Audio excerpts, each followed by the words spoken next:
पत्नी का गुलाम। एक राज्य में नंद नामक राजा राज्य करता था। राजा नंद अत्यंत पराक्रमी और शक्तिशाली था। उसका राज्य चारों दिशाओं में फैला हुआ था। राजा नंद की पत्नी अत्यधिक सुंदर थी, लेकिन स्वभाव से बहुत तीखी थी। राजा नंद अपनी पत्नी से अत्यधिक प्रेम करता था और उसके रूठ जाने पर मनाने के लिए कुछ भी कर सकता था।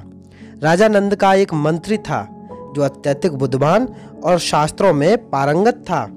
राजा अपने मंत्री पर बहुत भरोसा करता था और शासन चलाने में मंत्री की सलाह अवश्य लिया करता था। मंत्री की पत्नी स्वभाव में बहुत कठोर थी।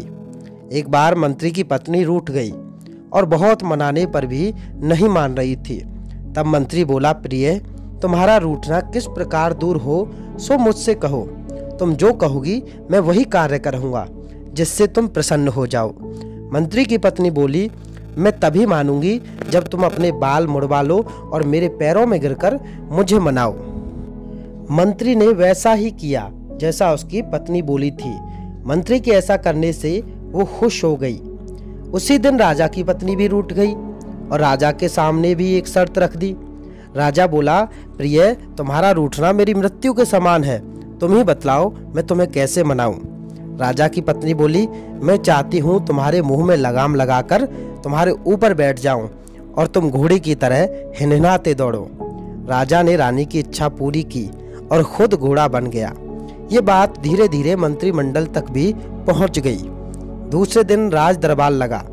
राजा ने मंत्री को देखकर पूछा, मंत्री जी, आपने किस कारण से अपना सिर मुंडवाया है?